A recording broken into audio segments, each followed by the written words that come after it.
agir criativamente é agir de acordo com os preceitos da moral institucional. Boa noite aí, pessoal. Deixa essa web aula gravada aí.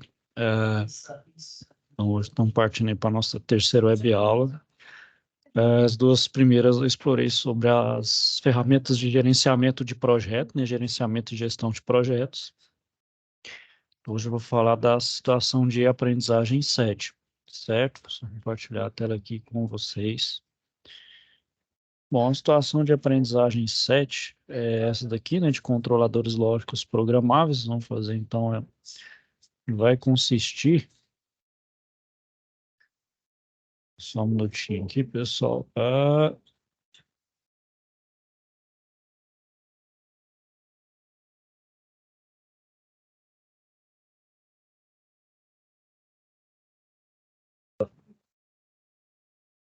Então, vamos ler aqui, né? Então, aqui pede, né?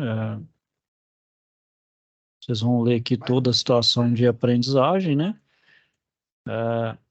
Certo? Aí vai chegar aqui, ó. Vocês vão, então, uma primeira etapa aí, apresentar, né? Uma, uma pesquisa sobre as principais linguagens de programação, né? De CLP. Além disso, vocês vão responder o questionário, né? Que aí o questionário é esse daqui, pessoal. Deixa eu mostrar aqui para vocês. Esse aqui é o questionário. Então, tem aqui na SAP 7. Esse daqui, ó. Certo? Tem esse questionário aqui. Essas definições aqui, pessoal, tá tanto aqui quanto lá no livro, certo? Vou dar uma explanada geral, mais ou menos, do que é esses conceitos. Um segundo aí, um documento eletrônico de editor de texto apresente, então, uma solução de hardware para a situação, problema indicado na situação de aprendizagem, né? E a etapa 3 vai responder, então, a avaliação, mas isso vai ser no encontro presencial, certo? Então, vamos lá. Iniciando, então, aí, pessoal, o que que vem a ser CLP, né? Como funcionam, né? Bom, então o que que é o CLP? Ele é um dispositivo aí microprocessador, né, voltado para utilização na indústria, sendo capaz então de receber, armazenar e enviar informações para a máquina, né? Então ele é um sistema eletrônico digital utilizado na indústria que contém então uma memória programável capaz então de armazenar internamente instruções de comando orientados ao usuário. Então possibilita a implementação de funções específicas, como por exemplo controles lógicos, controles sequenciais, funções de temporização, de contagem e aritméticas, né? Visando então o controle de diversos tipos de máquinas em processo através de sinais de entrada e saída digitais ou analógicos, né? Então, antes do advento do CLP, pessoal, tudo era feito de forma elétrica e mecânica, né? Ou combinação eletromecânica, né? E os circuitos eram grandes, extensos e com muitos componentes, principalmente de contato, né? Então, basicamente, os comandos que a gente tinha eram grandes contatos, por exemplo, se você vê mesmo, seria basicamente, seria aqueles quadros enormes elétricos, né? Que tinha um monte de contatos, temporizadores, relés, e a gente sabe que esses equipamentos, esses componentes, eles têm vários tamanhos, né? Se você está lidando com um circuito com baixa corrente, então, obviamente, os componentes vão ser menores, mas ainda assim vão ser bem numerosos, vai ser bem complexo. E se a gente estiver lidando com um circuito com uma alta corrente, que lida com uma alta corrente, tem uma tensão não grande, porque alta tensão já é outro escopo, né, pessoal? Mas quanto maior a corrente, né, a gente sabe que quanto maior a corrente, maior também vai ser, por exemplo, você dimensionar um disjuntor, um contator, enfim, qualquer outro componente elétrico. Então, isso ocupa muito espaço. O CLP veio justamente para diminuir todos esses componentes elétricos e mecânicos em uma coisa única. E aí no CLP, o que você vai colocar? Toda a programação, toda a lógica de contato embutida no programa, dentro do CLP. Então, você programa e esse programa é todo executado dentro do CLP através da sua CPU que tem nele, né? E ele faz, então, tudo, desde lógicas sequenciais, né, com temporização, contagem, aritmética, ou seja, tudo que, principalmente tudo que é industrial, né? Então, hoje, esses grandes processos industriais aí, CLPzinho bem pequenininho, né? Por exemplo, no S7200, mas se eu tiver muitas entradas, hoje a gente sabe que tem uns módulos, né? Por exemplo, o S7200 tem o básico e tem os seus vários módulos que você pode inserir, então, mais entradas, né? Então, entre as principais funções de CLP, né, pessoal, a gente vai ter, então, as relações lógicas, matemáticas, números inteiros e binários, o ponto flutuante, né, que é os números decimais, operações trigonométricas, aritméticas, transportes, armazenamento de dados, comparação, temporização, contagem, sequenciamento. Então, tá aí, pessoal, os principais CLPs aí, né, que a gente tem na indústria aí, né, e como acontece aí suas ligações, né.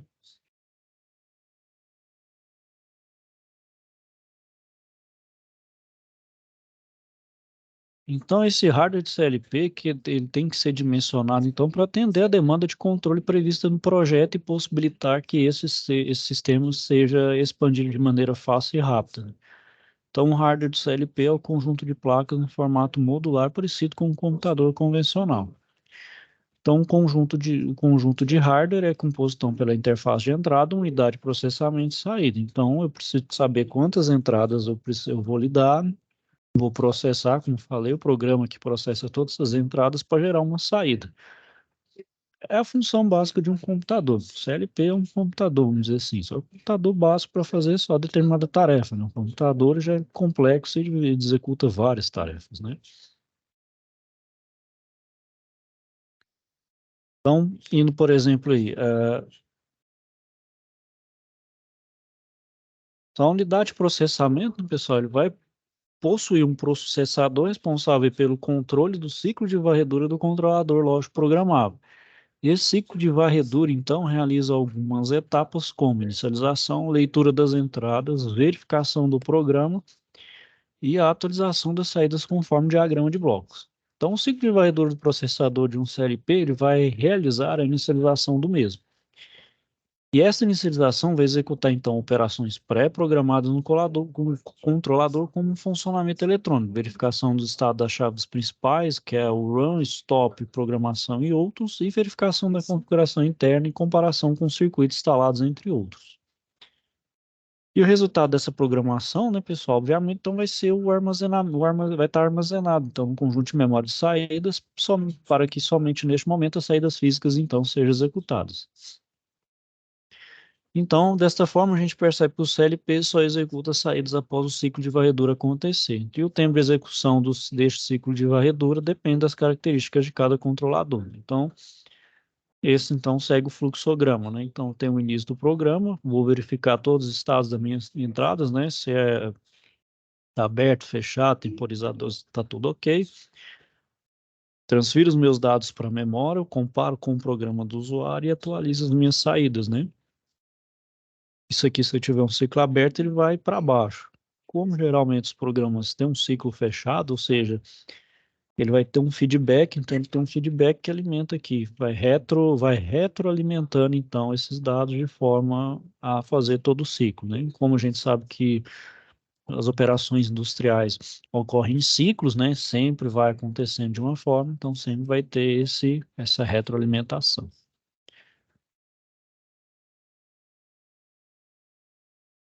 Então, a primeira coisa que a gente tem que fazer, pessoal, durante a etapa de dimensionamento do hardware do CLP, tem que verificar a tensão de alimentação do CPU do controlador, né? Tensão de alimentação das entradas, tensão e tipo de saída do CLP.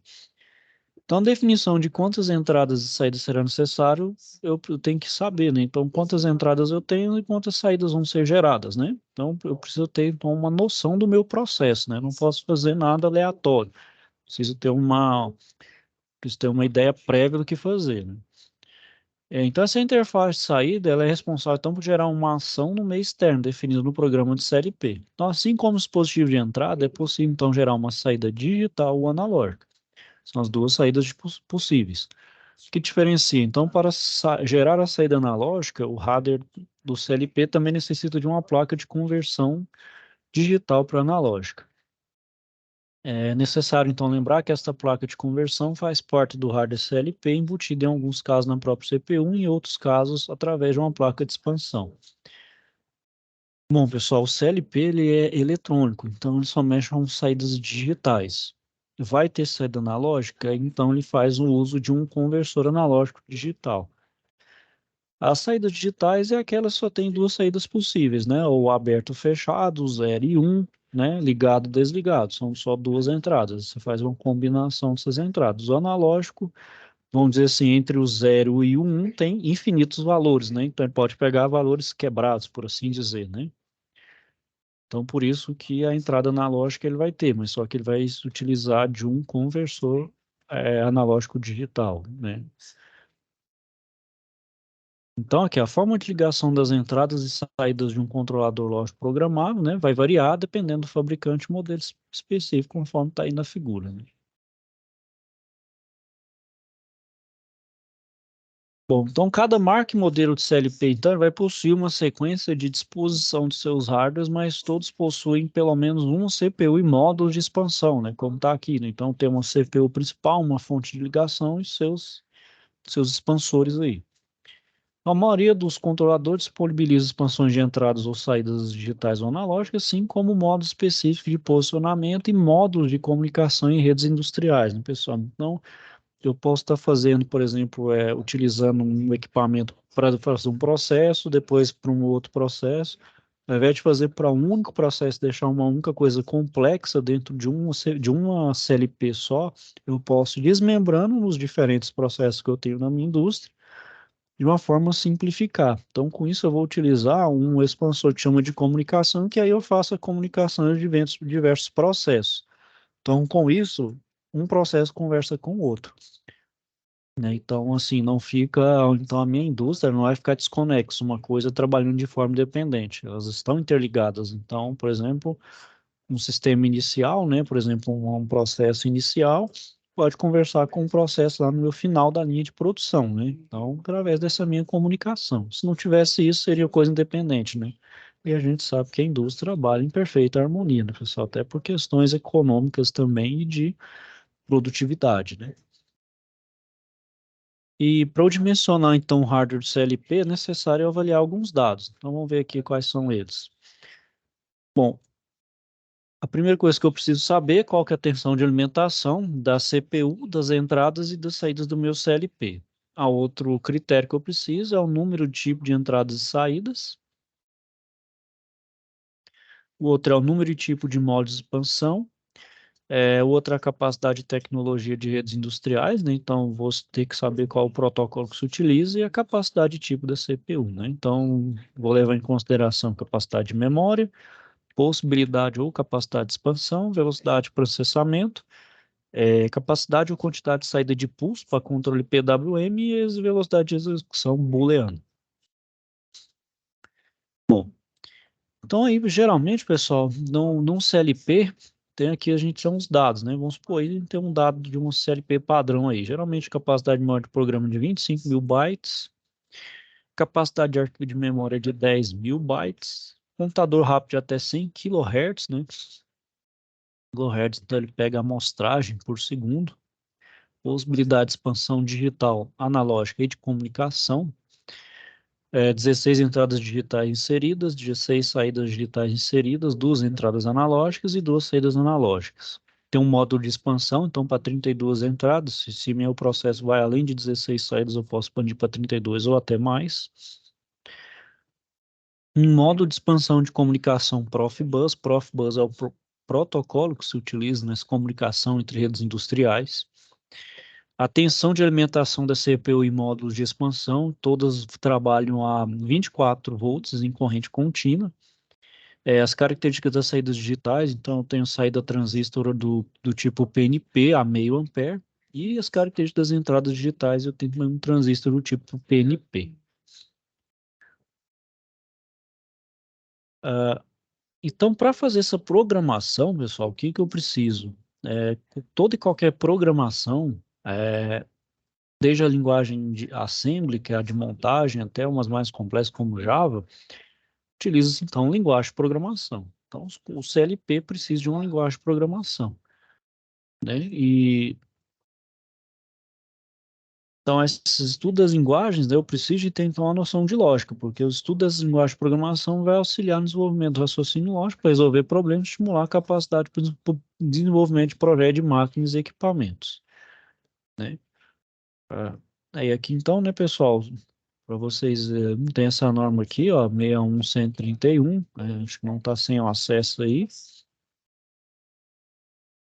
Então, sobre as linguagens de programação, pessoal, que é a norma que rege essa da CLP, a IEC 61131-3, estão subdivididas em funções gráficas, linguagens textuais e gráficas.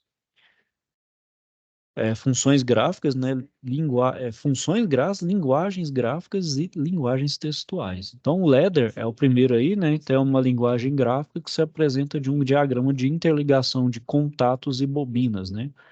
Então, é uma lógica que usa contatos e bobinas. O de blocos, que é a linguagem de programação de diagrama de blocos funcionais, o chamado FDB, é uma linguagem, então, do tipo gráfico. Ela é baseada também na interligação de blocos de funções, em que cada bloco ele tem uma função específica. Pode ser um temporizador, pode ser uma porta lógica E, uma porta lógica OR, um OR exclusivo, né? Enfim, cada bloco, obviamente, né, como fala, vai ter sua função. A lista, né, então, a linguagem de lista de instruções, a IL, define, então, siglas para auxiliares de memória, como é feito na linguagem utilizada nos microprocessadores e microcontroladores. O Graph7, que ela é destinada a resolver problemas sequenciais que exijam ações de comando ou tempos dependentes, ou que necessitem de uma modelagem lógica representada com um diagrama de relés. E a linguagem de texto, considerada de alto nível, né? Ela usa o princípio, então, de construção de expressões que tendem, então, a retornar um valor após sua avaliação. Nesse aqui, no caso, então, utilizam, como fala, como é de alto nível, então, geralmente associada a expressões, principalmente matemáticas, né? Então, aí a gente vai ver, pessoal, que a mais utilizada dentre essas todas aqui, ó, é a Ladder e a de blocos, sendo a mais amplamente utilizada a Ladder, certo? Então, ela é a mais lembrada por profissionais da área de projeto e manutenção industrial, por isso que é a mais utilizada. Então, os primeiros programadores de CLP, né, só para efeito de curiosidade, eles eram geralmente técnicos e engenheiros eletricistas, e por esse motivo a Ladder se tornou uma das primeiras linguagens de programação de CLP.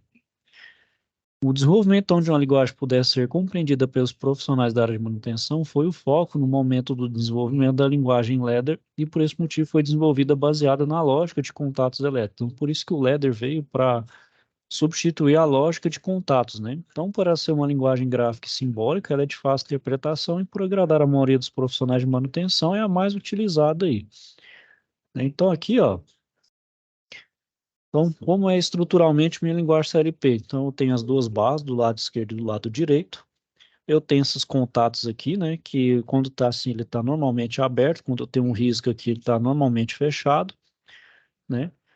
Então, por exemplo, aqui são os contatos e aqui é a bobina. Então, o que está assim, entre parênteses é a bobina e aqui os meus contatos. Então, é basicamente eu pegar minha lógica de contato e transformar nessa linguagem aqui. Então, em cada linha, vamos dizer assim, é um comando, né? E esse trio de alimentação direita aqui, ele é opcional, sempre tem que ter o esquerdo e o direito sendo opcional, certo? E o fluxo de alimentação é o mesmo sentido da leitura, da esquerda para a direita.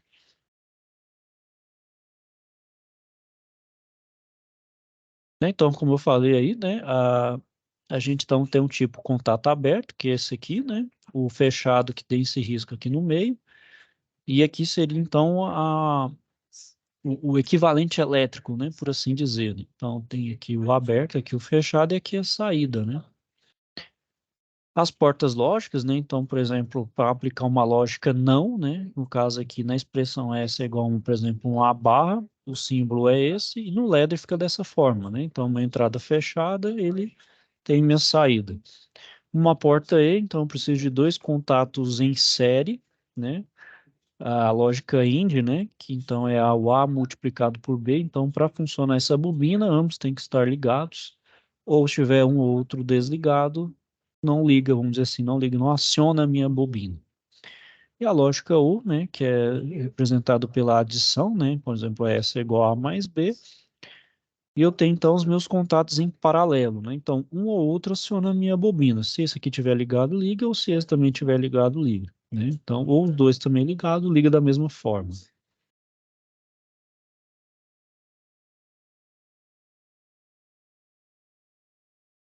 Bom, então, como eu falei, né? A lógica IND, né?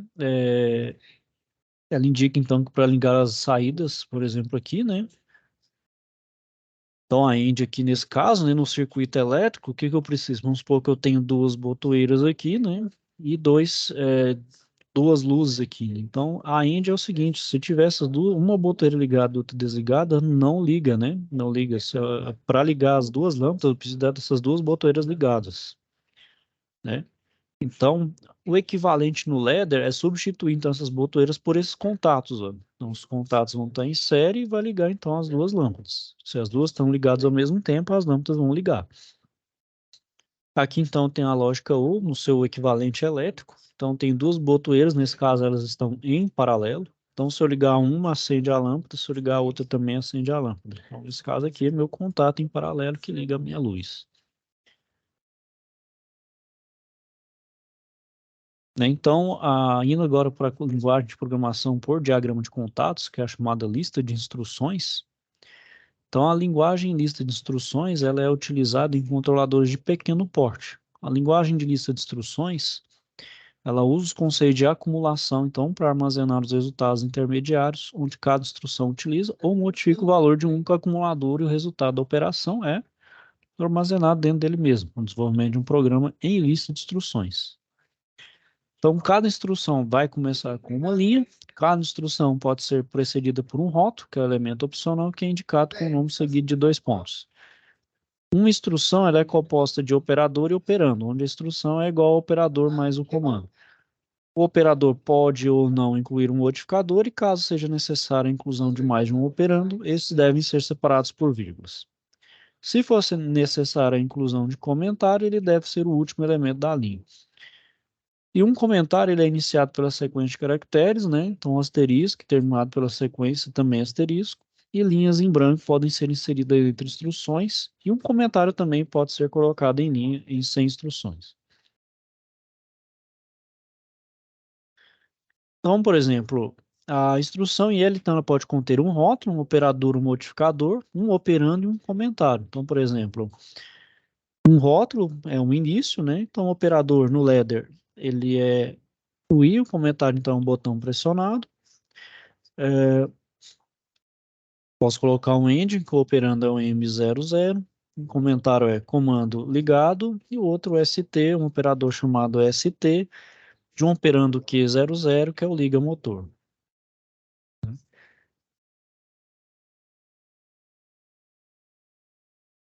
Bom, então existe, pessoal, diversos tipos de operadores e ou modificadores para programação em lista de instrução, onde cada operador, então, vai possuir um significado e uma função dentro de um programa em lista de instrução. Então, antes do surgimento da norma IEC 611-313, cada fabricante CLP utilizava a sigla de seus operadores de maneira diferente. Apesar, então, de muito parecidos, ao desenvolver a programação em lista de instrução em controladores lógicos programáveis, CLP, então pode-se encontrar nomes de operadores diferentes ao padrão apresentados pela norma.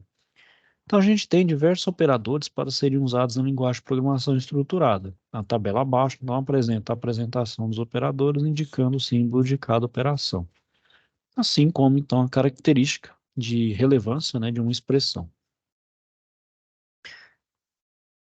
Então aqui, né, pessoal, se eu tenho um símbolo então entre parênteses, ele tem a maior precedência, né? Então isso é relacionado, por exemplo, aí a uma expressão matemática, uma chamada de função, eu tenho um nome de função, né? E então o nome da função seguido por sua lista de parâmetros, mais ou menos então como CLP, função, você dá um nome, tem seus parâmetros de entrada, ele vai retornar uma saída. Eu tenho um exponencial, tem esse símbolo aí, a negação, menos not, a multiplicação, que é asterisco, a divisão, que é a barra, e o módulo lida com o resto da divisão, né? Então, o símbolo da adição com subtração e as comparações, né? O maior menor, menor igual e o maior igual. ou tem o igual a, e o diferente seria, então, maior com maior combinados. O E booleano é simplesmente AND, ou o exclusivo booleano é o XOR, e o O booleano é o OR.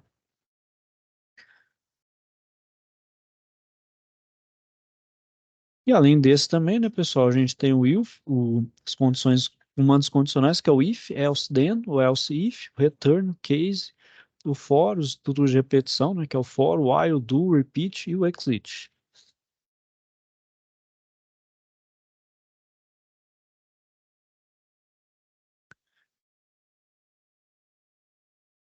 A programação estruturada, então, pessoal, ela é usada para desenvolvimento então, de blocos de programação empregados em diversas aplicações. Então, um exemplo deste bloco disponibilizado na EC 61131 é um contador incremental mostrado aí nessa figura aí. Então, este bloco de contagem incremental, ele possui três variáveis de entrada, lá, que é CU, R e PV, e duas variáveis de saída, Q e CV. Bom, note que as entradas de contagem crescente, CU, que é o count up, o de reset e o de na saída aqui foi atribuído como um tipo booleano, né? Então é um booleano aqui e aqui é do tipo inteiro, na entrada PV, né? Que é o valor do contador, tem que ser um valor real de contagem. Então, o princípio de funcionamento deste contador está relacionado à contagem de pulsos positivos em counter up até que um valor máximo programado na PV, na entrada PV seja atingido. Nesse instante, o valor de contagem é congelado e a saída Q é ativada. Então, quando é acionada a entrada R, o contador então vai ser resetado, vai desligar o Q e zerar então o valor de contagem. E nessa saída CV, é também armazenado o valor real de contagem. Então, a cada pulso no count up, o contador vai incrementar um na contagem. E este valor é armazenado na sua saída. Então, após a declaração de entrada e saída, a lógica de comando deste contador, apresentada na figura ao lado, realiza uma condição if, onde então se é reabilitado. CV então é jogado para zero e, por consequência, se Q vai estar ativada, Q é desligado. Então, é realizada outra lógica condicional, que é o else if, onde se CV é menor que PV e seu habilitado, CV é incrementado através da expressão, então, CV igual a CV mais 1. Ainda é realizada, então, uma condição para ligar Q, onde é ligado sempre que CV for maior ou igual a PV. Bom, então aqui, né, pessoal, tem um function block, as variáveis de entrada, né, que é a count up, o R e o PV, né, e as variáveis de saída, que é Q e CV. Então, aqui eu faço uma condicional, né? Se R, então, né? Então, se eu tenho R aqui for verdadeiro, então CV vai ser zero. Se não, se o count up e o DV for menor do que o PV, né? Então, DV recebe DV mais um. Então, vai incrementando com o contador, né? E o que, então, vai ser DV maior do que PV e vai ter a função, o fim da função. Bom, então a outra linguagem de programação aí, pessoal, que é por diagrama de contatos, os blocos funcionais, ela é uma linguagem gráfica baseada na interligação de blocos de funções muito parecida com diagramas de blocos usadas para representar lógicas booleanas em circuitos eletrônicos. Então, por exemplo, aí, eu tenho os parâmetros de entrada, que pode ser um tipo booleano, real inteiro, o tipo do bloco de função, né? Nesse aqui é uma função delay, que é atraso de sinal, e um parâmetro de saída, né? Então aqui a gente vai ver um exemplo aí, ó. Então, por exemplo. Bom, então aqui, né, a gente tem um exemplo de programação de blocos. Então, as entradas dos blocos motores A, B e C estão ligadas a três variáveis com a mesma função: emergência, liga motor e desliga motor. Então, a diferença entre eles aí, pessoal, vai estar apenas no endereçamento CLP, ou seja, cada botão será ligado a uma entrada de CLP e cada motor também será ligado em uma saída de CLP diferente. Então, dessa forma, o programa de CLP usado para ligar o motor A será igual ao programa usado para o B ou C, bastando chamar para o programa o bloco desenvolvido, digitar as variáveis de entrada. O programa já estará desenvolvido para os três motores, né? Então, por exemplo, o bloco então três blocos aqui, ó. Então, por exemplo, aqui eu tenho 1, 3, 1, 2 e 3, aqui também 1, 2 e 3. no 12 e 13. E cada saída aqui vai ser para uma saída do contador, do motor A, B ou C, né? Então vai ter uma combinação aqui de uma porta AND-OR por esse motor, AND-OR desse aqui e AND-OR desse aqui. Então, faz a combinação, né? Então, por exemplo, esse aqui é a entrada, por exemplo, 1 e 3, a entrada aqui, e o outro 2 seria então do NA de 1, o N do motor B, do C aqui, ó. Certo? Então aqui, né, pessoal, se vocês forem ver, sai uma linguagem de porta de sistema lógico, né? Então vai ter uma saída, então vai dar uma função correspondente aqui.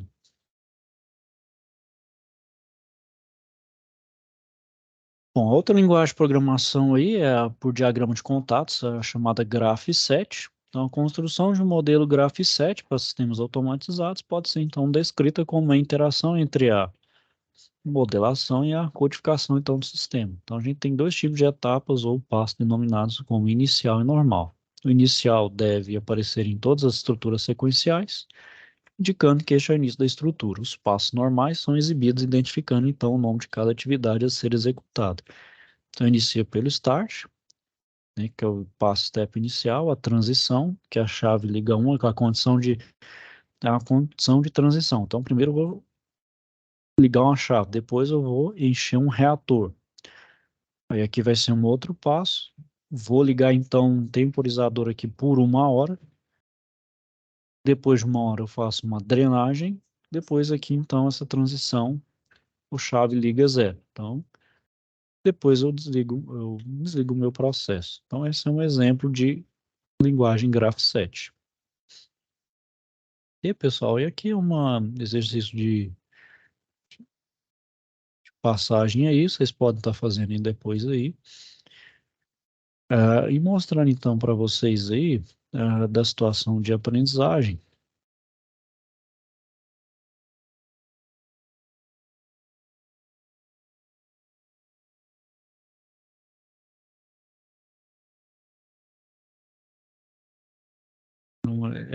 Da situação de aprendizagem, então vai ter responder esses termos aqui. Você pode estar utilizando lá um livro, né, utilizando um livro didático. E aqui do 17 vai falar da parte de endereçamento. Por exemplo, esse aqui, ó. Identifica os endereços abaixo na tabela da memória tipo M a seguir. Então, por exemplo, no CLP a gente lida com uma letra, um número com um ponto, outro número. E como é que eu faço a leitura? Então, é M, a memória, no byte 3 e o bit 4. Então, aqui, ó. Então, tem um byte 3 e o bit 4. Então, aqui está a letra A. A letra B vai estar na memória, byte 0 e o bit 7. Byte 0, bit 7 está aqui. Então, aqui, letra B, ó. O outro aqui, ó, byte 4 e bit 4. Ó, byte 4, bit 4. Então, aqui, letra C. Ok? Então, aqui, pessoal, vocês vão preenchendo aqui, certo? O 18 vai ser, então, identificar como será armazenados os dados abaixo na tabela de memória tipo V a seguir. Então, a memória tipo V, ele vai memorizar, então, números do tipo inteiro na memória. Então, por exemplo, a memória, o número 130 vai estar armazenado no VB11. Então, o VB11 é aqui, ó lá, no byte 11. Então, beleza. E como então eu vou representar o 130 lá na minha memória? Lembrando que o meu CLP é digital, ou seja, não reconhece o número 130 no número decimal. Então, eu tenho que converter ele para o número binário. Bom, então aqui, pessoal, de 0 a 2 aqui, então é o 2 elevado a 0, 2 elevado a 1, até o 2 elevado a 7. E 2 elevado a 7, então a gente vai fazendo os expoentes aqui da base 2, então 2 elevado a 7 é 128.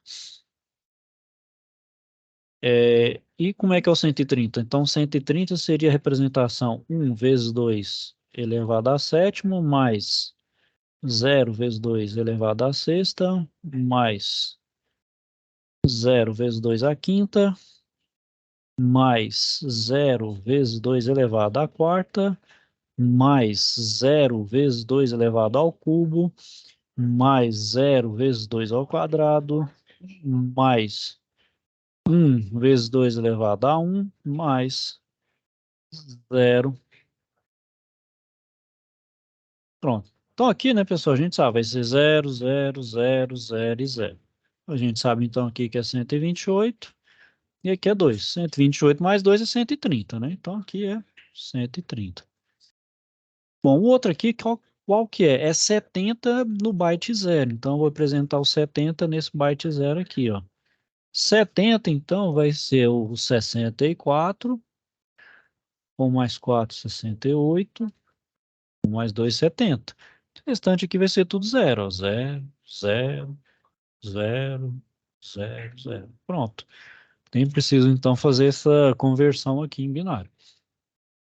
A outra aqui vai ser no VB1, né? Então, representar, então, 42 em VB1, ó. Então, no byte 1, assim por diante, certo, pessoal? Bom, no 19, vai falar aqui, ó, identifica os endereços lógicos abaixo, se eu ver erro, coloque X. Então, M214, então ele está no byte 21 e no bit 4. Aqui, 2 e 8. Bom, onde vai dar um erro aqui, ó? Vai ser aqui, ó, VB244, por exemplo, aqui, VB244. Então, aqui vai dar um erro, né? Então, aqui é o endereço I00.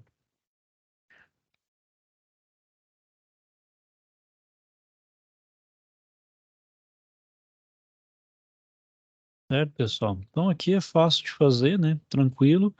O 20 vai repetir, então, o exercício 18 e o 21 vai repetir o exercício 17. Certo, pessoal? Então, é isso aí. Vou finalizando, então, aqui a aula por hoje. Qualquer dúvida, então, não deixe de procurar, certo? Estou aqui para ajudar vocês no que for necessário, no que for preciso aí. Então, é isso aí, pessoal. Fiquem então todos com Deus. Bom fim de semana e até a próxima.